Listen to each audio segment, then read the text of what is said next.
Hi guys, welcome back. Cinema കഥയെ വെല്ലുന്ന കാര്യങ്ങളാണ് ദിലീപിന്റെ കേസിൽ റിയാലിറ്റിയിൽ സംഭവിച്ചുകൊണ്ടിരിക്കുന്നത്. ഇന്നും ചുരുളഴിയാതെ കിടക്കുന്ന ഒരുപാട് രഹസ്യങ്ങളും ചോദ്യങ്ങളും ഉത്തരങ്ങളും ഈ ഒരു കേസിൽ ബാക്കിയാണ്. ആൻഡ് ഈ ഒരു കേസിൽ കഴിഞ്ഞ ഇത്രയും വർഷങ്ങളായിട്ട് ആരോ അല്ലെങ്കിൽ ആരൊക്കെയോ ഹൈഡ് ചെയ്യുന്നതായിട്ട് നിങ്ങൾക്ക് എപ്പോഴെങ്കിലും തോന്നിയിട്ടുണ്ടോ? ഇവരുടെ പേര് ഈ സീനിലേ വരാതെ അല്ലെങ്കിൽ എപ്പോഴെങ്കിലും വന്നിട്ടുണ്ടെങ്കിൽ തന്നെ ഒന്ന് മിന്നി പറഞ്ഞ് പോയതായിട്ട് അങ്ങനെ ആരെങ്കിലും ഹൈഡ് ചെയ്ത് നിൽക്കുന്നതായിട്ട് നിങ്ങൾക്ക് എപ്പോഴെങ്കിലും തോന്നിയിട്ടുണ്ടോ? ആൻഡ് ഈ ഒരു കേസിൽ കഴിഞ്ഞ 7-8 വർഷമായിട്ട് നമ്മുടെ ഈ ഒരു സിസ്റ്റം നമ്മളെല്ലാവരെയും പറ്റിച്ചുകൊണ്ടിരിക്കുകയാണ്. അത് വളരെ മോശപ്പെട്ട ഒരു കാര്യം തന്നെയാണ്. ആൻഡ് ഈ വീഡിയോക്കകത്തോട്ട് പോകുന്നതിന് മുന്നേ ഞാൻ ചെറിയൊരു കഥ നിങ്ങളുടെ അടുത്ത് പറയാം. ഒരു പാരലൽ വേൾഡിൽ നടക്കുന്നതാണ്. ആ കഥ നിങ്ങളുടെ മൈൻഡിൽ ഇരിക്കട്ടെ എന്ന് മാത്രമേ ഞാൻ പറയുന്നുള്ളൂ.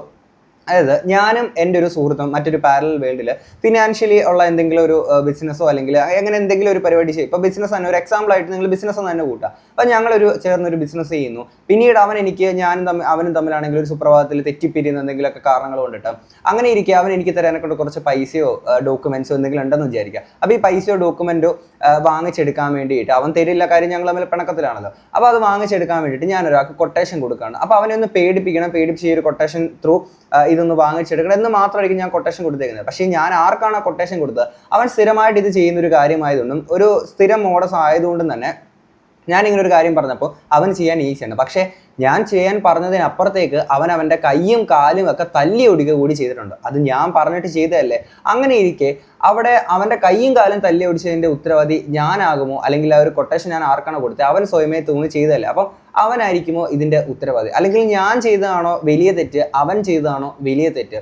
ഈ ഒരു കാര്യം നിങ്ങളുടെ മൈൻഡിൽ വിചാരിക്കുക. അതിൻ്റെ ഒപ്പം തന്നെ ഇതിൻ്റെ ഇടയിൽ കൂടെ ഒരു കേസോ എന്തെങ്കിലുമൊക്കെ ആകുമ്പോഴത്തേക്കിന് എന്നോട് ദേഷ്യമുള്ള മറ്റാരെങ്കിലും ഒക്കെ ഇതിൻ്റെ ഇടയിൽ കൂടെ എനിക്കിട്ട് പണിയാൻ വേണ്ടി ശ്രമിച്ചു എന്ന് വിചാരിക്കാം. അപ്പോൾ ഈ ഒരു സ്റ്റോറി നിങ്ങളുടെ ജസ്റ്റ് മൈൻഡിൽ ഇരിക്കട്ടെ എന്ന് മാത്രമേ ഞാൻ പറയുന്നുള്ളൂ കേട്ടോ. ഇനി നമുക്ക് വീഡിയോയിലോട്ട് പോവാം. ഇന്ന് രാവിലെ വന്നേക്കുന്ന ഒരു ന്യൂസ് ഉണ്ടായിരുന്നു, ഞാൻ അങ്ങോട്ട് പ്ലേ ചെയ്യാം.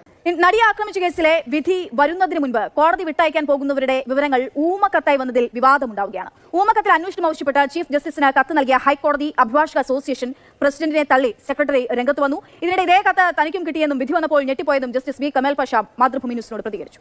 മുൻ റിട്ടയർഡ് ഹൈക്കോടതി ജഡ്ജായിട്ടുള്ള കമാൽ പാഷയ്ക്ക് വരെ ഇങ്ങനെ ഒരു ഊമക്കത്ത് വന്നിട്ടുണ്ടായിരുന്നു.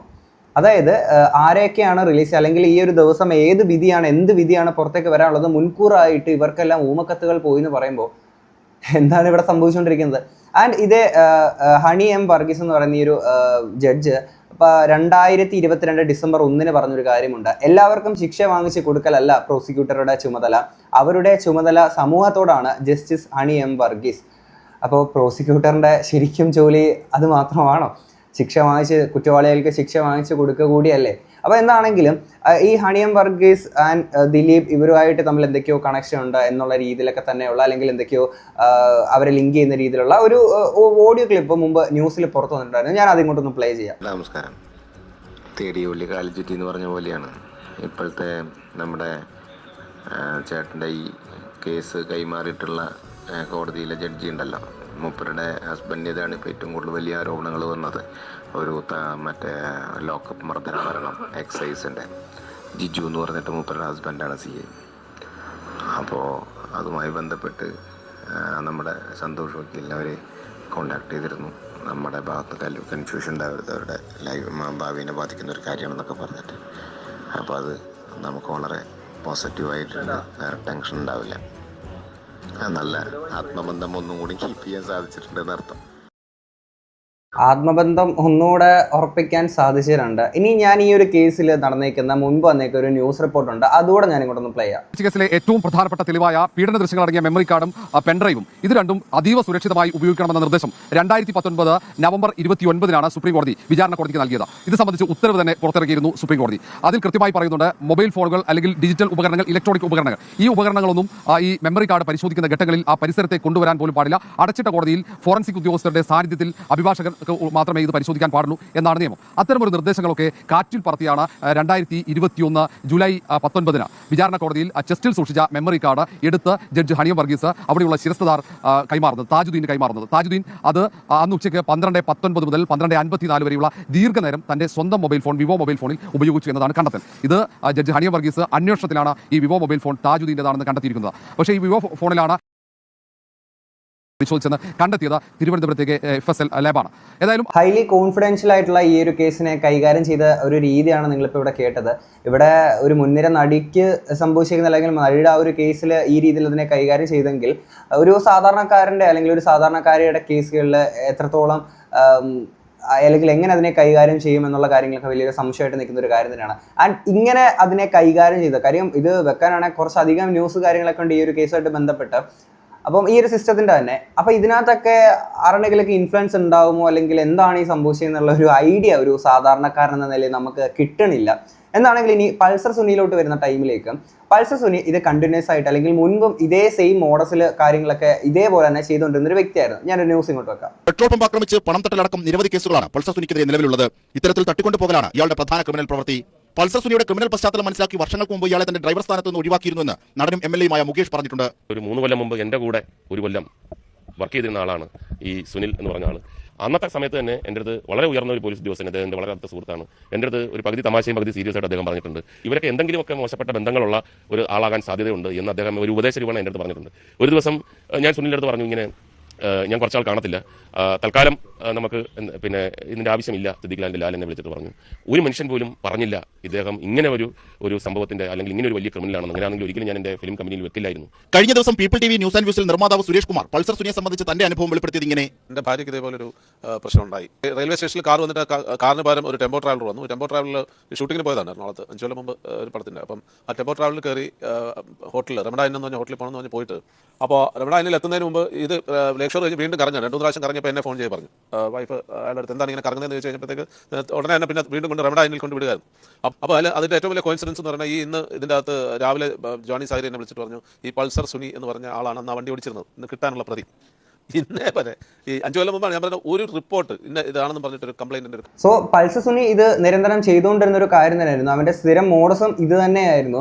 അങ്ങനെ ഇരിക്കെ ഈ ഒരു കോടതിയിൽ നിന്ന് വിധിച്ചേക്കുന്ന ദിലീപുമായിട്ടുള്ളൊരു ഗൂഢാലോചന ആ ഒരു സാധനം അല്ലെങ്കിൽ അങ്ങനെ ഒരു കാര്യം ലിങ്ക് ചെയ്യാൻ പറ്റാത്തതിൻ്റെ തെളിവിൻ്റെ അഭാവം കൊണ്ടൊക്കെ തന്നെയാണല്ലോ ദിലീപ് ഈ ഒരു കാര്യത്തിൽ കുറ്റവിമുക്തനായിരിക്കുന്നത്. അപ്പം ആ ഒരു വിധിനെ നമ്മൾ റെസ്പെക്ട് ചെയ്യുന്നു. അപ്പം അങ്ങനെ ഇരിക്കെ ഇത് മുമ്പും ഇത്തരത്തിൽ ചെയ്തേക്കുന്ന ഒരു കാര്യമായതുകൊണ്ട് തന്നെ പൾസർ സുനിക്ക് മറ്റൊരാൾ പറഞ്ഞു കൊടുത്തിട്ട് ഇങ്ങനൊരു കാര്യം അല്ലെങ്കിൽ കൊട്ടേഷൻ കൊടുത്തിട്ട് തന്നെ ചെയ്യണം എന്നുള്ള നിർബന്ധമോ കാര്യങ്ങളൊന്നുമില്ല. അവന് സ്വയം തോന്നിയിട്ടും ഇങ്ങനൊരു കാര്യം ചെയ്യാം, അങ്ങനെ ഒരു പോസിബിലിറ്റി അവിടെ ഉണ്ട്.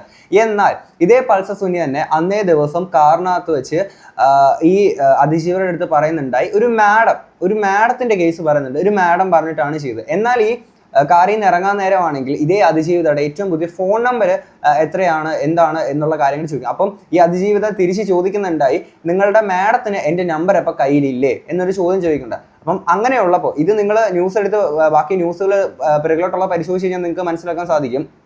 അപ്പം അങ്ങനെ ഒരു സാധനം അവിടെ ഉണ്ട്. അപ്പം അങ്ങനെയുള്ളപ്പം ഇത് ഈ മാഡം എന്ന് പറഞ്ഞേക്കുന്നത് ശരിക്കും അല്ലെങ്കിൽ മിസ്ലീഡ് ചെയ്യാൻ വേണ്ടിയിട്ട് കൊട്ടിട്ടേക്കുന്നതാണോ അല്ലെങ്കിൽ ശരിക്കും ഇവർക്ക് കൊട്ടേഷൻ കൊടുക്കാൻ ഒരു പിന്നിൽ ഒരാൾ ഉണ്ടായിരുന്നോ എന്നുള്ള സംശയങ്ങളൊക്കെ നമ്മുടെ മുന്നിൽ ഇങ്ങനെ കിടക്കുന്നതാണ്. എന്നാൽ ഇനി നമ്മൾ മുന്നോട്ട് പരിശോധിക്കുമ്പോൾ പൾസർ സുനി ഈ ഒരു ജയിലിൽ നിന്ന് ദിലീപിലോട്ട് അയച്ചേക്കുന്ന ആ ഒരു കത്തുണ്ടല്ലോ, അതാണല്ലോ ഏറ്റവും കൂടുതലായിട്ട് ദിലീപിലോട്ട് കണക്ട് ചെയ്യുന്ന ഒരു എലമെന്റ് ആയിട്ട് ഇങ്ങനെ കിടക്കുന്നത്. ആ ഒരു കത്ത് പിന്നീട് ദിലീപ് തന്നെ ഇങ്ങനെ നിരന്തരമായിട്ട് ശല്യപ്പെടുത്തുന്നു എന്നുള്ള കാര്യങ്ങളൊക്കെ ആണെങ്കിൽ കംപ്ലൈന്റ് ഇട്ട് ദിലീപ് തന്നെ പോയിട്ടുണ്ട്. അപ്പം അങ്ങനെയുള്ളപ്പം ദിലീപിന് അത്തരത്തിലൊരു മണ്ടത്തരം കാണിക്കേണ്ടുന്ന ഒരു ആവശ്യകതയുണ്ടോ എന്ന് സ്വാഭാവികമായിട്ടും ഏതൊരാൾക്കും ചിന്തിക്കുന്ന ഒരു കാര്യം തന്നെയാണ്. അങ്ങനെ ഒരു കാര്യം ചെയ്തേക്കുന്ന ഒരു വ്യക്തിയാണെന്നുണ്ടെങ്കിൽ. പക്ഷേ ഈ ഒരു കത്ത് ശരിക്കും എഴുതിയേക്കുന്നത് പൾസർ സുനി അല്ല. ആക്രമിച്ച കേസിൽ തന്നെ ഭീഷണിപ്പെടുത്തി ദിലീപിന് കത്തെഴുതിച്ചുവെന്ന് സഹതടവുകാരൻ വിപിൻ ലാൽ. പൾസർ സുനിയും ജയിലാധികൃതരും ചേർന്നാണ് ഭീഷണിപ്പെടുത്തിയത്. ദിലീപിന് ലഭിച്ച കത്തിലെ കൈയക്ഷരം വിപിൻ ലാലിന്റേതെന്ന് കണ്ടെത്തിയിരുന്നു. സ്രാവുകൾക്കൊപ്പം നീന്തുമ്പോൾ ഇങ്ങനെ സംഭവിക്കുമെന്നും ദിലീപിന് പങ്കില്ലെന്നും വിപിൻ ലാൽ. പൾസർ സുനി പറഞ്ഞത് ശരിയെന്ന കൂട്ടുപ്രതിയായ വിഷ്ണു. ഗൂഢാലോചനയ്ക്ക് പിന്നിൽ ദിലീപാണോ എന്ന ചോദ്യത്തിന് അങ്ങനെ ആവാം, അറിയില്ല എന്നായിരുന്നു മറുപടി. പൾസർ സുനി ജയിലിൽ ഫോൺ വിളിച്ച കേസിൽ ഇരുവരെയും ഈ മാസം 10 വരെ പോലീസ് കസ്റ്റഡിയിൽ വിട്ടു. സുനിയുടെ കസ്റ്റഡി റദ്ദാക്കണമെന്ന അപേക്ഷയും കാക്കനാട് ജുഡീഷ്യൽ 1ാം ക്ലാസ് മജിസ്ട്രേറ്റ് കോടതി തള്ളി. പോലീസ് മർദ്ദിച്ചത് സുനിയുടെ വാദവും അംഗീകരിച്ചില്ല. സുനിയുടെ ഭീഷണിയെ തുടർന്നാണ് ഞാൻ കത്തെഴുതിയത്. ജയിലധികൃതരെ സുനിയുടെ ഭീഷണിയെ തുടർന്നാണ് ഞാൻ കത്തെഴുതിയത്. ദിലീപിന് ഇതുമായിട്ട് പങ്കുമില്ല. സോ പൾസർ സുനി അല്ല ഈ ഒരു കത്ത് എഴുതിയത്. ദിലീപിന് ഇതുമായിട്ട് യാതൊരു ബന്ധവും ഇല്ലെന്നൊക്കെ തന്നെയാണ് ഈ ഒരു വ്യക്തി സംസാരിക്കുന്നത്. അപ്പോൾ ഈ ഒരു വ്യക്തിനെ കൊണ്ട് നിർബന്ധിച്ചാണ് പോലീസുകാരും പൾസർ സുനിയും ഈ ഒരു കത്ത് എഴുതിപ്പിച്ചേക്കുന്നത്. അങ്ങനെയെങ്കിൽ അത് ആർക്ക് വേണ്ടി, എന്തിനു വേണ്ടി? അപ്പം ഇങ്ങനെ ഒരാളെ കൊണ്ട് നിർബന്ധിച്ച് ഇങ്ങനെ ഒരു കത്ത് എഴുതിപ്പിക്കാനും മാത്രം പോലീസുകാർക്കുണ്ടായിരുന്ന ആ ഒരു ചേതോ വികാരം എന്തായിരുന്നു? ഇനിയും നമ്മൾ മുന്നോട്ടുള്ള പല കാര്യങ്ങൾ പരിശോധിക്കുമ്പോൾ മുമ്പ് തന്നെ പല ആളുകളും പല വെളിപ്പെടുത്തലുകളും ഈ ഒരു കേസുമായിട്ട് ബന്ധപ്പെട്ട് നടത്തിയിട്ടുണ്ടായിരുന്നു. അതിൽ പല ആളുകളും ഇന്ന് ജീവനോടെ ഇല്ല. അപ്പം എനിക്ക് തോന്നിയിരിക്കുന്ന ഒരു സംശയം എന്താണെന്ന് വെച്ച് കഴിഞ്ഞാൽ ഈ ഒരു കേസിൽ ഈ ലാൽ മീഡിയയിലോട്ട് അന്ന് ഈ ഒരു നടി പോകാൻ വേണ്ടിയിട്ട് നിൽക്കാനുള്ള, അപ്പം അങ്ങോട്ടേക്കാണല്ലോ പോകുന്നത്. അപ്പം ഈ ഒരു കാറിൻ്റെ ഓണർ, ഈ വണ്ടി ഓടിച്ചേക്കുന്ന ഈ ഒരു ഡ്രൈവർ അല്ലല്ലോ, ഈ ഒരു മാർട്ടിൻ അല്ലല്ലോ. അപ്പം മാർട്ടിൻ അല്ല ഈ ഒരു വണ്ടിയുടെ ഓണർ. അപ്പം സ്വാഭാവികമായിട്ടും നമ്മളൊക്കെ ഇപ്പം നമ്മുടെ വണ്ടിയൊക്കെ ആരെങ്കിലുമൊക്കെ ഉപയോഗിച്ച് എന്തെങ്കിലും വള്ളി എന്തെങ്കിലും പിടിച്ചു കഴിഞ്ഞാൽ ആ വണ്ടിയുടെ ഓണർ ആരാന്നോ ആ ഓണറിലോട്ടല്ലേ കൂടുതൽ ചോദ്യം പറച്ചിലും കാര്യങ്ങളൊക്കെ ആയിട്ട് ഇതിൻ്റെ പുറകെ തൂങ്ങേണ്ടി വരുന്ന ആ ഒരു വ്യക്തിയല്ലേ. പക്ഷേ ഈ ഒരു കേസിൽ അത്തരത്തിലുള്ള കാര്യങ്ങളൊക്കെ സംഭവിച്ചിട്ടുണ്ടോ? ഇനി കുറച്ച് നാളുകൾക്ക് മുന്നേ PT നന്ദകുമാർ ഒരു ഇന്റർവ്യൂവിൽ പറഞ്ഞിരിക്കുന്ന കുറച്ച് കാര്യങ്ങളുണ്ട്, ഞാൻ ഇങ്ങോട്ടൊന്ന് പ്ലേ ചെയ്യാം. ആദ്യം ഇത് ലാലിന്റെ വീട്ടിലാണ് ഈ പെൺകുട്ടി കൊണ്ടുപോകാൻ പോയിട്ടുള്ള കാറ് ലാലിന്റെ മകന്റെ കാറാണ് പോയത്. ഈ ലാൽ കേസിൽ സാക്ഷിയാണോ? അല്ല. ഞാൻ ആ കേസുമായിട്ട് ബന്ധപ്പെട്ട PT തോമസായിട്ട് സംസാരിച്ചിരുന്നു. ലാലി കേസിന് സാക്ഷിയല്ല. ലാലിന്റെ മകനെ സംബന്ധിച്ച് ഇതിനകത്ത് ചോദ്യം ചെയ്തിട്ടില്ല. അയാളുടെ കാറിലാണ് പോയത്. സാധാരണ ഇപ്പൊ വേറെ എന്റെ ആതിരയുടെ കാറാന്നിരിക്കട്ടെ, നമ്മളെ വിളിച്ച് ചോദ്യം ചെയ്യല്ലോ പോലീസ്. അതെ, ഇതങ്ങനെ പോലീസ് ചോദ്യം ചെയ്തിട്ടുണ്ടോ? അതിന് പോലീസ് ചോദ്യം ചെയ്യുന്നുണ്ടോ? ഇല്ലല്ലോ. അങ്ങനെ പോലീസ് തുടക്കം തുടങ്ങി ഈ സംഭവത്തിൽ കാണിച്ചിരിക്കുന്ന ചില അലംഭാവങ്ങളുണ്ട് ഇതിനകത്ത്. അത് തുടക്കം തുടങ്ങിയതിന് 1-ാം ദിവസം തുടങ്ങിയതിന് പരാതി കൊടുക്കുന്നത് ലോക്കൽ പോലീസ് സ്റ്റേഷനിലായിരുന്നില്ല. എനിക്ക് കൃത്യമായിട്ട് അറിയാവുന്ന വിഷയമാണ്. ആ സാധാരണ സംഭവം അതിന് ആദ്യം പരാതി കൊടുക്കേണ്ട എവിടെയാ? ലോക്കൽ പോലീസ് സ്റ്റേഷൻ കൊടുക്കണം. അവിടെ നിന്നാണ് മേലേക്ക് പോകുന്നത്. ഇത് നേരിട്ട് DGP ആണ് ഇടപെടുന്നത്, ബെഹ്റയിലേക്ക് നടത്തുന്നത്. ലോക്നാഥ് ബെഹ്റയിലേക്ക് വേണ്ടി കേസ് കൊണ്ട് കൊടുക്കുന്ന സമയത്ത് എന്തായിരുന്നു ഇതിന്റെ ഉദ്ദേശ ലക്ഷ്യങ്ങൾ എന്നാണ് പ്രശ്നം. ഈ പറയുന്ന ഏരിയയെ രക്ഷിക്കാൻ വേണ്ടിയിട്ടാണോ, അവരെ ശിക്ഷിക്കാൻ വേണ്ടിയിട്ടാണോ, ആരെ രക്ഷിക്കാൻ വേണ്ടിയിട്ടാണോ, ആരെ ശിക്ഷിക്കാൻ വേണ്ടിയിട്ടാണോ? ആ സമയത്ത് ഇവിടെ പരാതി കൊടുത്തത് അന്ന് താമസിച്ച ലാലിന്റെ വീട്ടിലേക്കാണ് അദ്ദേഹം വന്നത്.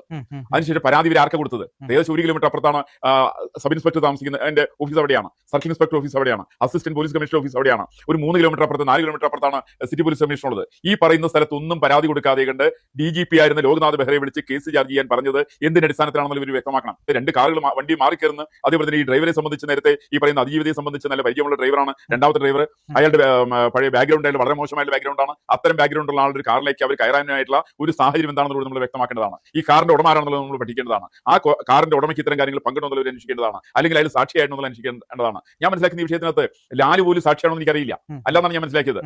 കാരണം ലാലിന്റെ പേര് നമ്മൾ ഇതിന്റെ ഈ പറയുന്ന ചർച്ചാവേളയിൽ ഒരു സ്ഥലത്തും ഉയർന്നു വരാത്ത പേരാണ് ലാലിന്റെ പേര്. പക്ഷേ ലാലിന്റെ വീട്ടിലായിരുന്നു അതിജീവിതം ഉണ്ടായിരുന്നത്. അവിടെ വെച്ചിട്ടാണ് PT തോമസ് അവരെ കാണുന്നത്. ഇങ്ങനെയെല്ലാം ഒരു സമയത്ത് കേസിന്റെ തുടക്കം തുടങ്ങി തന്നെ എന്തോ ചില ദുരൂഹതകൾ കേസിന്റെ ചുറ്റിപ്പറ്റി ഉണ്ട് എന്നുള്ളൊരു വസ്തുത. സാധാരണ ഇങ്ങനത്തെ ഒരു കേസ് കാര്യങ്ങളൊക്കെ ഉണ്ടാകുമ്പോഴത്തേക്കിന് ആദ്യം തന്നെ നമ്മൾ അടുത്തുള്ള ഒരു പോലീസ് സ്റ്റേഷനിൽ അറിയിക്കാനെ കൊണ്ടല്ല ശ്രമിക്കുകയുള്ളൂ. ആൻഡ് ഈ ഒരു കേസിൽ അങ്ങനെ ഒരു കാര്യമല്ല ചെയ്തത്, നേരെ ഹയർ പൊസിഷനിലോട്ടാണ് പോയിരിക്കുന്നത്. അപ്പം അതിന് 2 പോസിബിലിറ്റീസ് ആണ് ഉള്ളത്, അല്ലെങ്കിൽ 2 പെർസ്പെക്റ്റീവ് ആണ് അങ്ങനെ ഒരു കാര്യം പോയതിൽ പറയാനുണ്ടാവുക. അതിൽ ആദ്യത്തേത് നോക്കുമ്പോൾ ഒരു ലീഡിങ് ആക്ട്രസ് ആണ്, എല്ലാവരും അറിയുന്ന ഒരു ആക്ട്രസ് തന്നെയാണ്. അപ്പം ലോക്കൽ പോലീസിലോട്ട് ഈ ഒരു കംപ്ലൈന്റ് കാര്യങ്ങളൊക്കെ പോയി കഴിഞ്ഞാൽ അവരതിനെ എങ്ങനെ കൈകാര്യം ചെയ്യും, അവരതിനെ വഷളാക്കിയാൽ അവരിൽ നിന്നും ഈ ഒരു കാര്യം ആ ഒരു കോൺഫിഡൻഷ്യാലിറ്റി കീപ്പ് ചെയ്യാതെ പുറത്തേക്ക് ഈ ഒരു കാര്യം സ്പ്രെഡ് ആയാലെന്നുള്ള കാര്യങ്ങളൊക്കെ കൊണ്ടായിരിക്കാം ഹയർ പൊസിഷനിലോട്ട് ഈ കാര്യം പോയേക്കുന്നത്. കാര്യം അവരതിനെ അതിന്റെ കോൺഫിഡൻഷ്യാലിറ്റി അതുപോലെ കീപ്പ് ചെയ്യുന്നുള്ളത് വിചാരിച്ചിട്ടായിരിക്കാം.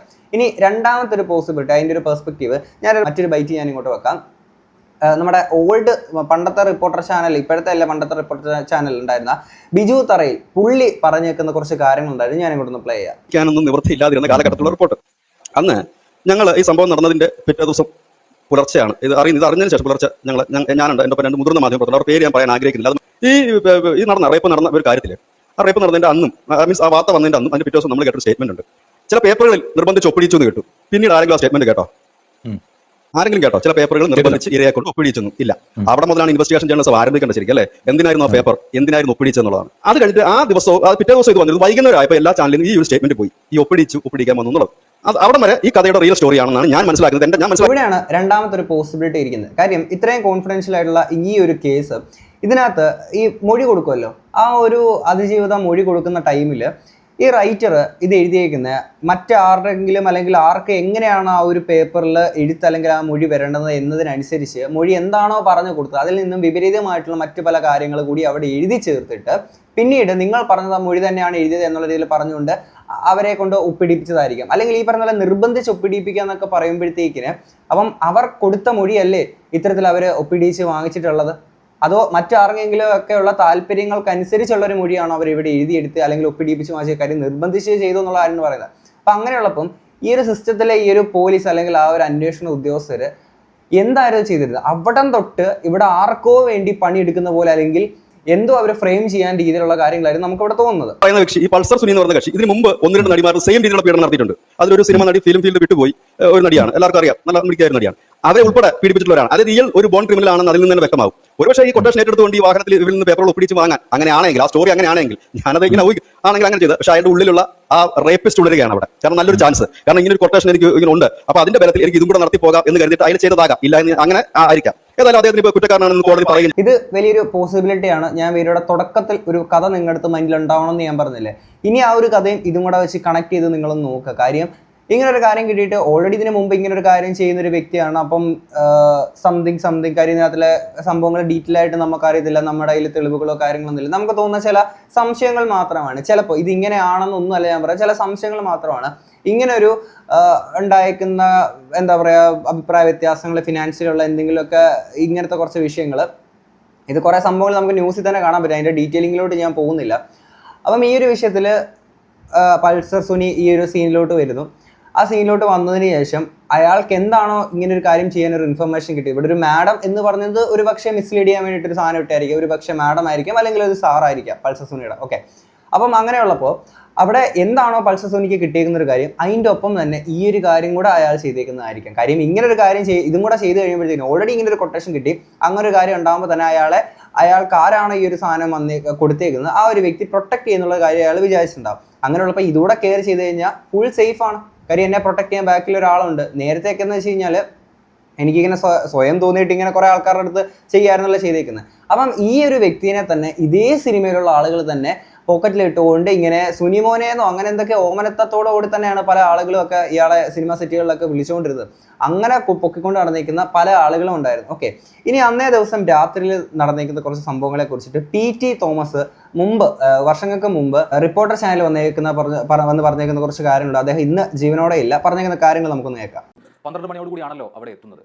അതിനോടകം തന്നെ 11 മണിക്ക് തന്നെ DGP ലോക്നാഥ് ബെഹ്റയെ ഈ വിവരം അറിയിച്ചിട്ടുണ്ട്. അതേസമയം എറണാകുളം റേഞ്ച് IGയും പോലീസ് കമ്മീഷണറും ഈ വിവരം അറിയുന്നത് താങ്കൾ വിളിച്ചറിയിച്ചിട്ടുമാണ്. ഇക്കാര്യത്തിൽ പോലീസിൽ റിപ്പോർട്ട് ചെയ്യുന്ന കാര്യത്തിൽ വീഴ്ച ഉണ്ടായിട്ടുണ്ടോ? അല്ല, അത് വളരെ ഒരു സംശയമുള്ള ഒരു സംഭവമാണ്. തീർച്ചയായും IG വിജയൻ വളരെ പേര് കേട്ട ഒരു പോലീസ് ഓഫീസറാണ്, നല്ല ട്രാക്ക് റെക്കോർഡുള്ള ആളാണ്. ദിനേശിനെ പറ്റിയാണെങ്കിലും അങ്ങനെയാണ് ഞാൻ കേട്ടുള്ളത്. സ്വാഭാവികമായും DGP അറിയുന്നൊരു കാര്യം ഇവർ എന്തുകൊണ്ട് അറിഞ്ഞില്ല? ഒരു MLA എന്ന നിലയിൽ ഞാൻ വിളിക്കുമ്പോൾ എന്നെ മറച്ചു വെച്ചതാണ്, ഞങ്ങൾ അറിഞ്ഞു എന്നുള്ള കാര്യം എന്നെ മറച്ചു വെച്ചതാണോ എന്ന് എനിക്കറിയത്തില്ല. ഏതായാലും ഞാൻ പറയുമ്പോൾ അവർ അറിഞ്ഞിട്ടില്ല എന്നതിന് ഉദാഹരണമാണ് എൻ്റെ ഫോണിൽ തന്നെ ഈ യുവനടിയുമായിട്ട് 25 മിനിറ്റിൽ ഏറെ IG വിജയൻ സംസാരിച്ചു. അതോടൊപ്പം തന്നെ ഈ കമ്മീഷണർ സംസാരിച്ചു. അപ്പോൾ ഏതായാലും ഒരു 11 മണിക്കും 12:30ക്കും ഇടയിൽ തൃക്കാക്കര ACയും പോലീസും വരികയും മറ്റുന്നത പോലീസ് ഉദ്യോഗസ്ഥന്മാർ അറിയാതിരിക്കുകയോ അറിഞ്ഞതായി നടിക്കാതിരിക്കുകയോ ചെയ്യുന്ന ഒരു സംഭവം. അതിൻ്റെ വസ്തുത അവർ വെളിപ്പെടുത്തുക, അത് ചില സംശയങ്ങൾ ഇടയാക്കുന്നു. അല്ല, ഹയറാർക്കി അനുസരിച്ച് DGP ഒരു വിവരം അറിഞ്ഞാൽ നേരെ തൃക്കാക്കര ACയുടെ അടുത്തല്ലല്ലോ നിർദ്ദേശം കൊടുക്കേണ്ടത്. അതാണ് ഇതിന്റെ കുറച്ച് പ്രോട്ടോക്കോളും അങ്ങനെ കുറച്ച് പരിപാടി കാര്യങ്ങളൊക്കെ ഇല്ലേ. അന്നേ ദിവസം, അതായത് ഈ ഇൻസിഡന്റ് നടക്കുന്ന അന്നേ ദിവസം രാത്രിയിൽ PT തോമസ് പറയുന്ന കാര്യങ്ങളാണിത്. ഓക്കെ, ആൻഡ് ഇതിനകത്ത് മുമ്പ് ലാല് പുള്ളി വന്ന് ഈ കഴിഞ്ഞ ദിവസങ്ങളിൽ മീഡിയാസിൻ്റെ അടുത്ത് പറയുന്നവരുണ്ടായിരുന്നു, ഈ മാർട്ടിൻ ഇവന് അത്യാവശ്യം നല്ലൊരു നടനല്ലാത്തതുകൊണ്ട് തന്നെ ഇവൻ്റെ ബോഡി ലാംഗ്വേജ് എന്നുള്ള കാര്യങ്ങളൊക്കെ എനിക്ക് മനസ്സിലായി, ഇവന് കുറച്ച് കൂടെ ആപ്ലിക്കേഷൻ ഒക്കെ ഉണ്ടെന്നുള്ളത്. പക്ഷേ ഇങ്ങനൊക്കെ ഒരു സംഭവം ഉണ്ടാകുമ്പോഴത്തേക്കിന് സ്വാഭാവികമായിട്ട് പോലീസുകാരാണ്, ഇങ്ങനെയുള്ള ഒരുപാട് ആളുകളെ കാണുന്ന ആളുകളാണ്, അവർക്ക് അതിനുള്ള ട്രെയിനിങ് ഒക്കെ ഉള്ള ആളുകളൊക്കെ തന്നെയല്ലേ. അപ്പോൾ അവരുടെ ബോഡി ലാംഗ്വേജിലൊക്കെ എന്തെങ്കിലുമൊക്കെ ചില വ്യത്യാസങ്ങളൊക്കെ ഉണ്ടെന്നുണ്ടെങ്കിൽ അവർ പെട്ടെന്ന് സ്പോട്ട് ചെയ്യൂലേ, ആ ഒരു സംശയത്തിൻ്റെ നിലയിൽ അയാളിലേക്ക് എത്തൂലേ. അതില്ലാതെ അയാൾ അയ്യോടെ പാവെന്നും പറഞ്ഞുകൊണ്ട് ഇങ്ങനെ ഓമനിക്കും ആളുകൾ. എനിക്കറിയില്ല, പുള്ളി പറയുന്ന ബാക്കി കുറച്ച് ലെങ്തിയുള്ള കുറച്ച് സാധനമാണ് ഞാൻ ഇങ്ങോട്ട് നോക്കാം. മണിയോടുകൂടി ആന്റോ ജോസഫിനൊപ്പം ലാലിന്റെ വീട്ടിലെത്തുന്നു. അപ്പോൾ അവിടെ മാർട്ടിൻ എന്ന് പറയുന്ന ഡ്രൈവർ ഉണ്ട്. അയാൾ മർദ്ദിക്കപ്പെട്ടു എന്ന ഭാവത്തിൽ നിൽക്കുകയാണ്. അയാൾ മർദ്ദനമേറ്റ ആളാണെന്ന് പോലീസും അവിടെയുള്ള ലാലടക്കമുള്ള ആളുകളും വിശ്വസിച്ചിരിക്കുകയാണ്. ആ ഘട്ടത്തിൽ താങ്കൾക്ക് സംശയം തോന്നിയതുകൊണ്ടാണല്ലോ മാർട്ടിനെ ചോദ്യം ചെയ്യുകയും മാർട്ടിനെ പിന്നീട് അറസ്റ്റ് ചെയ്യുകയും ഒക്കെ ചെയ്തത്. ഇല്ലെങ്കിൽ മാർട്ടിൻ ആ നിലയ്ക്ക് തന്നെ പരിഗണിക്കപ്പെടില്ലായിരുന്നു. ഞാൻ മനസ്സിലാക്കുന്നത് മാർട്ടിനെ ആശുപത്രിയിൽ കൊണ്ടുപോയി അഡ്മിറ്റ് ചെയ്യണം എന്നൊരു തരത്തിലേക്കായിരുന്നു അപ്പോൾ പോലീസിൻ്റെ ഒരു നിലപാടെന്നാണ് എനിക്ക് തോന്നുന്നത്. നമുക്ക് എല്ലാ കാര്യവും നമുക്ക് ഇങ്ങനെ കാര്യങ്ങൾ പറയാൻ പറ്റും. അയാളിങ്ങനെ കൈ ഇങ്ങനെ താഴെ പൊത്തിപ്പിടിച്ചിട്ട് അദ്ദേഹത്തിൻ്റെ ലിംഗത്തിൻ്റെ അവിടെ ചവിട്ടി കൊണ്ട് എനിക്ക് വലിയ വിഷമമാണ്, എന്നെ ആശുപത്രി കൊണ്ടുപോകുമെന്ന് പറയുന്നുണ്ട്. അയാൾ വളരെ വേർക്കുന്നത് പോലെയൊക്കെ ഉള്ളൊരു സിറ്റുവേഷനാണ്, വളരെ ഒരു പ്രത്യേക രീതിയിലായിരുന്നത്. അപ്പോൾ സ്വാഭാവികമായിട്ടും കയറി ചെല്ലുന്ന വഴിക്ക് ഞങ്ങളെല്ലാം ധരിച്ചത് ശരിയായിരിക്കും, കാരണം ഈ നടിയെ കൊണ്ട് വരുന്ന വഴിക്ക് ഗുണ്ടകൾ ഇയാളെ ആക്രമിച്ചു എന്നൊക്കെയാണ് നമ്മൾ ധരിച്ചു വെച്ചിരിക്കുന്നത്. അപ്പോൾ നടിയുടെ അടുത്ത് പോയി ഞങ്ങൾ സംസാരിച്ചിട്ട് ഞാൻ തിരിച്ചു വരുമ്പോൾ ഞാൻ ഇയാളോട് ചോദിച്ചു. അവർ പറഞ്ഞത് കേട്ടതിൻ്റെ അവർ പറഞ്ഞ കാര്യങ്ങളൊന്നും ഞാൻ വെളിയിൽ പറയത്തില്ല. അത് എന്നോടൊരു ചാനൽ ചർച്ചയിൽ ചോദിക്കാനും പാടില്ല, കാരണം അതൊരു അവർ നമ്മളോട് പറഞ്ഞൊരു കാര്യമായതുകൊണ്ട് ഞാൻ വെളിയിൽ പറയാനും ഉദ്ദേശിക്കുന്നില്ല. അപ്പോൾ തിരിച്ചു വന്നപ്പോൾ ഞാൻ ഇയാളോട് ചോദിച്ചു, നിങ്ങളുടെ പേരെന്താണ്? എന്നോട് പറഞ്ഞ അങ്കമാലിലാണ് വീട്. അങ്കമാലിൽ എവിടെയാണ് എന്ന് ചോദിച്ചപ്പോൾ പറഞ്ഞ കൊരട്ടിയിലാണെന്ന് പറഞ്ഞു. അപ്പോൾ ഞാൻ പറഞ്ഞു അങ്കമാലിയും കൊരട്ടിയും തമ്മിൽ എന്തൊരു വ്യത്യാസം? കൊരട്ടിയിൽ എവിടെയാണെന്ന് ചോദിച്ചാൽ അയാളുടെ പേരും അഡ്രസ്സും അയാളുടെ ഫോൺ നമ്പറും ഞാൻ എൻ്റെ ഒരു ചെറിയ ഡേവിൽ എഴുതിയെടുത്തത് ലിപ്പിലുള്ളത്. എന്നിട്ട് ഞാൻ ഇയാളോട് ചോദിച്ചു, ഈ അത്താണിക്ക് അപ്പുറം വെച്ചാണ് ഈ സംഭവം ഉണ്ടാകുന്നതെങ്കിൽ ഇങ്ങോട്ട് വരുന്ന വഴിക്ക് എത്രയോ ട്രാഫിക് സിഗ്നലുകളുണ്ട്, അതുപോലെ തന്നെ ഈ സമയം എന്ന് പറയുന്നത് 8 മണിക്ക് 9 മണിക്കാണ് ഏകദേശം നമ്മൾ സങ്കല്പിക്കുന്നത്. എത്രയോ ജനങ്ങൾ ഈ റോഡിലുള്ള സമയമാണ്. തനിക്കൊരു ഇലക്ട്രിക് പോസ്റ്റിലോ അല്ലെങ്കിൽ ഒരു ടെലിഫോൺ പോസ്റ്റിലോ അല്ലെങ്കിൽ ഒരു സൈഡിൽ ഒരു ഭിത്തിയിലോ ഇല്ല ഒരു ട്രാഫിക് പോയിന്റിലോ എന്തുകൊണ്ട് താൻ വണ്ടി ഇടിച്ച് നിർത്തി ഇറങ്ങി ഓടുകയെങ്കിലും ചെയ്യുമോ, വിളിച്ച് കരയോ ചെയ്യാത്ത എന്താണെന്ന് ഞാൻ ചോദിച്ചു. അപ്പോൾ ഇയാൾ എന്നെ അവർ ഉപദ്രവിക്കുന്നുണ്ടായിരുന്നു എന്ന് മാത്രമാണ് പറഞ്ഞത്. അപ്പം താൻ തന്നെയല്ലേ വണ്ടി ഓടിച്ചെന്ന് ചോദിച്ചു. വണ്ടി ഉപദ്രവിച്ചുകൊണ്ടിരിക്കുന്ന ഇയാൾ വണ്ടി ഓടിക്കുന്നുണ്ട്. അപ്പോൾ ഉപദ്രവിച്ചതിൻ്റെ പേരിലാണ് വണ്ടി ഇടിച്ചെന്ന് വേണ്ടി ഇയാൾക്കാക്കാൻ. അപ്പോൾ ഇയാൾക്ക് യഥാർത്ഥത്തിൽ ഈ നടിയെ രക്ഷിക്കണമെന്നോ ഈ സംഭവം പുറത്തറിയിക്കണമെന്നോ താല്പര്യം ഉണ്ടായിരുന്നതായിട്ട് തോന്നിയില്ല. അപ്പോൾ എനിക്ക് പെട്ടെന്നൊരു അപ്പോൾ ഏകദേശം ഇയാൾ സംസാരിച്ചനുസരിച്ച് അപ്പോൾ അങ്ങനെ പറഞ്ഞെന്ന് എനിക്ക് തോന്നുന്നു. കളമശ്ശേരിക്ക് എടപ്പള്ളി വരെ മറ്റു ഇയാൾ തന്നെയാണ് വണ്ടി ഓടിച്ചിരുന്നത്. അപ്പോൾ ഞാൻ ഇങ്ങനെ പറഞ്ഞു കഴിഞ്ഞ് വീണ്ടും ഇവരുടെ അടുത്ത് പോയി നടിയുടെ അടുത്ത് പോയി ഞങ്ങൾ സംസാരിച്ചുകൊണ്ടിരിക്കുമ്പം അവിടെ നിൽക്കുമ്പോൾ തന്നെ ഇയാൾ പുറത്തിരിക്കുന്നത് കാണാം. ഞാൻ തിരിഞ്ഞ് നോക്കുമ്പം നമ്മളോട് സംസാരിച്ച ഭാവമൊന്നും അല്ല ഇയാളുടെ മുഖത്ത്. അപ്പോൾ ഞാൻ തിരിച്ചു വന്നിട്ട് ഞാൻ ഇവരോട് പറഞ്ഞു, ഇയാൾക്ക് ഇതിൽ എന്തെങ്കിലും ഒരു ഇൻവോൾവ് ഉണ്ടോ എന്ന് സംശയമുണ്ട് എന്ന് പറഞ്ഞു. പോലീസ് അപ്പോൾ അയാളുടെ ഫോൺ മേടിച്ചു. ഫോൺ മേടിക്കുമ്പോൾ ഫോണിൻ്റെ അകത്ത് സിം കാർഡില്ല. അതിന് മുമ്പ് ഞങ്ങൾ വരുന്നതിന് മുമ്പ് അങ്ങനെ മേടിച്ചൊന്നും എനിക്ക് അറിയത്തില്ല. എന്തായാലും അന്നേരം സിം കാർഡില്ല. അപ്പോൾ സിം കാർഡ് എവിടെയെന്ന് ചോദിച്ചപ്പോൾ അയാൾ അത് ഊരിയെടുത്തു. അവർ ഊരിയെടുത്തു എന്ന് പറഞ്ഞു. അപ്പോൾ താനൂടെ അറിഞ്ഞാണ് ഈ നാടകമില്ലെന്ന് ഞാൻ ചോദിച്ചു. അപ്പോൾ പോലീസും അടുത്ത് നിൽക്കുവാണ്. അപ്പോൾ പെട്ടെന്ന് താൻ മെസ്സേജ് കൊടുത്തിട്ടില്ലെന്ന് പറഞ്ഞിട്ട് പോലീസ് ചോദിച്ചു. അപ്പോൾ ഇയാളത് ഫോണിൽ ബന്ധപ്പെട്ടിരുന്നു എന്ന് പറഞ്ഞു. അപ്പോൾ വീട്ടിൽ നിന്ന് ഇറങ്ങുന്നതിന് മുമ്പ് തന്നെ മെസ്സേജ് ഉണ്ടായിരുന്നില്ല എന്ന് പോലീസ് ചോദിച്ചു. അപ്പോൾ ഏകദേശം ഉണ്ടെന്നുള്ള രീതിയിൽ ഇയാൾ സംബന്ധിച്ചു. അങ്ങനെ വലിയ സംസാരമല്ല എന്ന് പറഞ്ഞു. ആ നമ്പർ എടുക്കാൻ പറഞ്ഞു. അപ്പം പെട്ടെന്ന് ഇയാൾ ഒരു നമ്പർ പറഞ്ഞു. അത് ആൻഡോ ജോസഫ് പോലീസും ആ നമ്പർ എഴുതിയെടുക്കുക ഫോണിൽ ഡെയിലി എന്തോ ചെയ്തു. ഈ സമയത്താണ് ഞാൻ IG വിജയനെ വിളിക്കുന്നത്. ഞാൻ ആദ്യം വിളിച്ചപ്പം എന്തോ ഫോൺ പോകുന്നില്ല. ഞാൻ പിന്നെ 0 കൂട്ടി ഒന്ന് വിളിച്ചു നോക്കി വലുതാണെന്നോ. അപ്പോഴാണ് രണ്ടാമത് എനിക്ക് കിട്ടുന്നത്. അപ്പോൾ ഈ സമയത്താണ് വീടിൻ്റെ വീടിൻ്റെ മുറ്റത്താണ് ഈ സംഭവങ്ങളൊക്കെ. ലാലിൻ്റെ മോന് കുടുംബാംഗങ്ങളും ഒക്കെ ഉള്ളൂ. അപ്പം ആൻഡോ ജോസഫും AC 3 പോലീസുകാരും ഒരു ഭാഗത്ത് നിൽക്കുന്നതിന് തൊട്ടടുത്ത് തന്നെ ഞാൻ നിന്നു. ഞാൻ IG-യോട് സംസാരിച്ചുകൊണ്ടിരിക്കുമ്പോഴാണ് ഈ നമ്പറിൽ ഇവർ വിളിക്കുന്നത്. അപ്പോൾ അവർ പറയുന്നുണ്ട്, ഞാൻ IG-യോട് സംസാരിക്കാറുണ്ട്. അവർ പറയുന്നുണ്ട് ഹലോ എന്ന് വെക്കുന്നുള്ളൂ, ഫോൺ എടുക്കുന്നില്ലല്ലോ എന്ന് പറഞ്ഞു. ആൻഡോ ജോസഫ് പോലീസിൻ്റെ കൊടുക്കുകയാണോ, പോലീസ് ആൻഡോ ജോസഫിൻ്റെ കൊടുക്കുകയാണോ ചെയ്തതെന്ന് എനിക്ക് ഞാൻ അത്ര കൃത്യം ഓർക്കുന്നില്ല. അപ്പം അങ്ങനെ ചെയ്ത് കഴിഞ്ഞാൽ വീണ്ടും ഇത് പോലീസ് വിളിച്ചു എന്നാണ് ഞാൻ വിചാരിക്കുന്നത്. ഏതായാലും ഇത് കഴിഞ്ഞ് 1 മിനിറ്റോ 2 മിനിറ്റോ കഴിഞ്ഞപ്പം ഈ നമ്പറിൽ നിന്ന് തന്നെ തിരിച്ച് ഇവരുടെ ഫോണിലേക്ക് ഇതിൽ ഒരാളുടെ ഫോണിലേക്ക് കോൾ പോകും. ആൻഡോ ജോസഫിൽ ആയിരിക്കാം. അപ്പോൾ അപ്പോഴും സംസാരം ഒന്നും നടന്നതായിട്ട് കേട്ടില്ല. അപ്പോഴത്തേക്ക് വിജയൻ എന്നോട് വലിയ സീരിയസ് വിവരങ്ങൾ വിശദമായിട്ട് ചോദിച്ചുകൊണ്ടിരിക്കുകയാണ്. അപ്പോൾ ഞാൻ ഓരോ കാര്യങ്ങൾ ഇങ്ങനെ പറഞ്ഞുകൊണ്ടിരിക്കുകയാണ്. അതിനിടയ്ക്കാണ് ഈ സംഭവം നടക്കുന്നത്. അപ്പോൾ ഇത് കഴിഞ്ഞ് അപ്പം ഞാൻ പെട്ടെന്ന് ഈ ഫോൺ ഇങ്ങനെ ഇദ്ദേഹത്തോട് പറഞ്ഞു കഴിഞ്ഞപ്പോൾ അദ്ദേഹം അത് കട്ട് ചെയ്തു. അപ്പോൾ ഞാൻ പെട്ടെന്ന് പോലീസിനോട് പറഞ്ഞു. പോലീസ് അതിനെ ട്രൈ ചെയ്യുമായിരുന്നു എനിക്ക് തോന്നുന്നു. നിങ്ങൾക്ക് പെട്ടെന്ന് ഇപ്പം ടവർ ലൊക്കേഷൻ കണ്ടുപിടിക്കാൻ പറ്റില്ല, നമ്മുടെ സിസ്റ്റം ഉണ്ടല്ലോ എന്ന് പറഞ്ഞു. അദ്ദേഹം ആരെ വിളിച്ച് AC ലൊക്കേഷനിൽ പ്രതി ഉണ്ടെന്ന് പറഞ്ഞു. ഈ സംസാരിച്ചുകൊണ്ടിരിക്കുന്ന സമയത്താണ് IG-യുടെ രണ്ടാമത്തെ കോൾ എനിക്ക് വരുന്നു.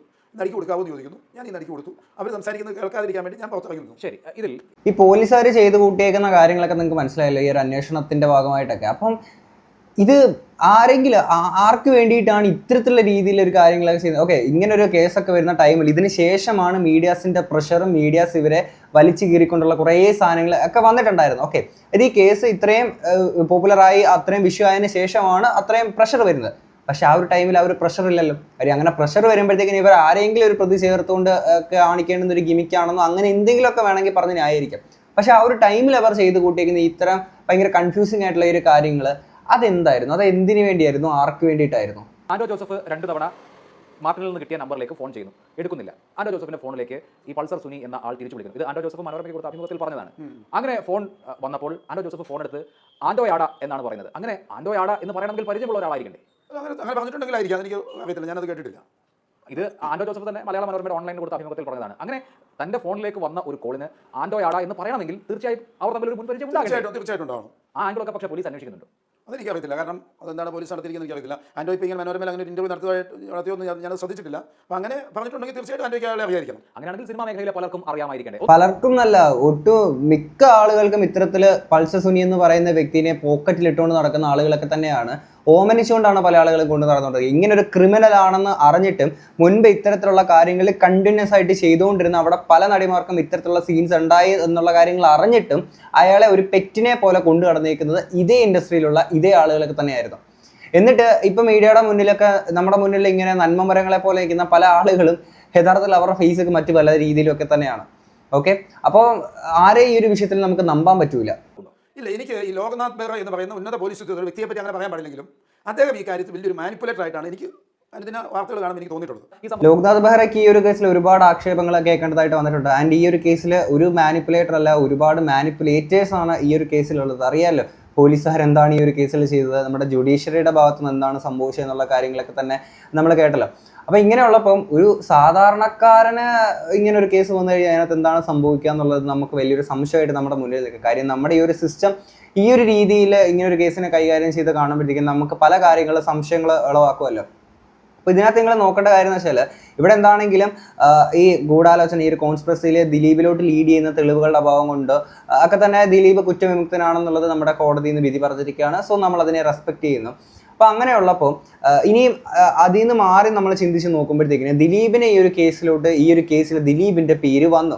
ഇങ്ങനെ വന്ന ടൈമിൽ ഇതാണ് കറക്റ്റ് ടൈം എന്ന് വിചാരിച്ചിട്ട് ഇവനിട്ട് അട്ടി കൊടുക്കാൻ പറ്റിയ ടൈം ഇതാണെന്ന് വിചാരിച്ച് കാത്തിരുന്ന ആളുകൾ ഇതിനകത്ത് കയറി കളിച്ചിട്ടുണ്ടാവുമോ? കാര്യം എന്ന് വെച്ചാൽ ദിലീപ് കഴിഞ്ഞ ഒരു കുറച്ചധികം വർഷങ്ങളായിട്ട് തന്നെ ഇവിടെ ഇൻഡസ്ട്രി അടക്കം ഭരിച്ചുകൊണ്ടിരിക്കുകയാണ് ചെയ്യുന്നത്. സിനിമകൾ മെജോറിറ്റിയും വിജയങ്ങളാവുന്നു. അല്ലെങ്കിൽ സിനിമയിലെ ഏറ്റവും കൂടുതൽ നായികാവേഷങ്ങളൊക്കെ ചെയ്തുകൊണ്ടിരുന്ന അല്ലെങ്കിൽ ലീഡിങ് ആക്ട്രസ് ആയിട്ടുള്ള മഞ്ജു വാര്യരെ വിവാഹം കഴിക്കുന്നു. അതിനുശേഷം ഇതേ ഒരു പൊസിഷനിൽ നിന്നിരുന്ന കാവ്യമാധവൻ പിന്നീട് കാവ്യമാധവനുമായിട്ട് പ്രണയത്തിലാവുന്നു. ഇതൊക്കെ കാണുമ്പോഴത്തേക്കിന് പൊളിയാതിരിക്കൂടെ ഇവിടുത്തെ പല ആളുകൾക്കും. കാര്യം ഏറ്റവും കൂടുതൽ ഈഗോ ഉള്ളൊരു ഫീൽഡാണല്ലോ ഈ ഒരു ഫിലിം ഫീൽഡ് എന്ന് പറയുന്നത്. അപ്പം അങ്ങനെയുള്ള ഒരു സാഹചര്യത്തിൽ ഇതാണ് കറക്റ്റ് ടൈം. കാര്യം ദിലീപിലോട്ട് ലീഡ് ചെയ്യാൻ പറ്റുന്ന സാധനങ്ങൾ കിട്ടിയെന്ന് വിചാരിച്ചിട്ട് ആരെങ്കിലും ഇതിൻ്റെ ഇടയിൽ കൂടെ കയറി കളിച്ചിട്ടുണ്ടാവുമോ? കാരണം എന്ന് വെച്ചാൽ പൾസ് സുനി എഴുതിയ കത്താണ് എന്നുള്ള രീതിയിലൊക്കെ തന്നെ മറ്റൊരാളെ കൊണ്ട് പോലീസുകാരും പൾസ് സുനി നിർബന്ധിച്ചുകൊണ്ട് ഇത്തരത്തിലൊരു കത്ത് എഴുതിപ്പിക്കുന്നു. അത് ദിലീപിലോട്ടുള്ളൊരു തെളിവായിട്ട് കൊണ്ടിട്ട് കൊടുക്കാനെ കൊണ്ട് ശ്രമിക്കുന്നു. അപ്പം ഇങ്ങനെയുള്ള കാര്യങ്ങൾ ഒക്കെ ഇതിനകത്ത് സംഭവിക്കുന്നു. ദിലീപിലോട്ട് എങ്ങനെയൊക്കെ കൊണ്ടിടാൻ പറ്റുമോ അങ്ങനെയൊക്കെ മാക്സിമം കാര്യങ്ങളൊക്കെ ശ്രമിച്ചിട്ടുണ്ടായിരുന്നു. ആരൊക്കെയോ ഫ്രെയിം ചെയ്ത് ഇതിന് ഉത്തരവാദി ദിലീപ് ആയിരിക്കണം, മറ്റാരുമല്ല. ആര് പെട്ടാലും പെട്ടില്ലെങ്കിലും ദിലീപ് ഇതിനകത്ത് പ്രതിയാകണം എന്ന് ആർക്കൊക്കെ വാശുണ്ട്, ദിലീപ് തകരണം എന്നുള്ള രീതിയിൽ ആരെങ്കിലും ഇതിനകത്ത് കയറി കളിച്ചിട്ടുണ്ടാകുമോ? അതല്ല ശരിക്കും ഇയാൾക്ക് ഈ ഒരു കേസിൽ ഇൻവോൾവ്മെന്റ് ഉണ്ടാകുമോ എന്നുള്ള കാര്യങ്ങൾക്ക്. ആൻഡ് ഈ ഒരു കേസിൽ ഞാൻ പറയട്ടെ, ഇതിനകത്ത് ഒരാളെയും അല്ലെങ്കിൽ നമ്മൾ ചിന്തിക്കുന്ന ഇപ്പം നമ്മൾ ഒരു സൈഡിൽ കൂടെ നോക്കുമ്പോഴത്തേക്കിന് ദിലീപ് ഈസ് ഇന്നസെന്റ് എന്നുള്ള രീതിയിൽ നമ്മൾ ചിന്തിക്കാം. തൊട്ടടുത്ത സൈഡിൽ നോക്കുമ്പോൾ ദിലീപ് അല്ല മറ്റൊരാളാണ് ഇത് ചെയ്തത് അല്ലെങ്കിൽ ഇന്ന ആളാണ്. പലരിലോട്ട് നമുക്ക് സംശയങ്ങൾ പോവാം. അങ്ങനെ ആരോട് സംശയം തോന്നിയാലും നമ്മൾ ആരെയും തെറ്റ് പറയാൻ പറ്റില്ല. കാരണം നമ്മളെ അങ്ങനെ സംശയാലുക്കളാക്കുന്നത് ഈ സിസ്റ്റം തന്നെയാണ്, അല്ലേ? ഈ സിസ്റ്റം ചെയ്ത പോലീസുകാരും ഇവിടെയൊക്കെ സംഭവിച്ചിരിക്കുന്ന കാര്യങ്ങൾ നിങ്ങൾക്ക് മനസ്സിലായല്ലോ. അപ്പോൾ അങ്ങനെയുള്ളപ്പോൾ നമുക്ക് അങ്ങനെ ആരിലോട്ടും സംശയങ്ങൾ തോന്നുന്നതിൽ തെറ്റ് പറയാൻ പറ്റില്ല. മുഴുവൻ ഇങ്ങനെ കുഴഞ്ഞു മറിഞ്ഞ് ഇങ്ങനെ കിടത്തിയേക്കുന്നത് ഇവിടുത്തെ പോലീസുകാർ തന്നെയാണ്. നല്ല കളി ഇതിനകത്ത് കളിച്ചിരിക്കുന്നത്. ഇത്രയും കേട്ടിട്ട് നിങ്ങൾക്ക് എന്താണ് തോന്നിയെന്നുള്ള തീർച്ചയായും കമന്റ് ബോക്സിൽ പറയാം. നമുക്ക് അടുത്തൊരു വീഡിയോ ആയിട്ട് കാണാം. അപ്പോൾ ശരി, ബൈ.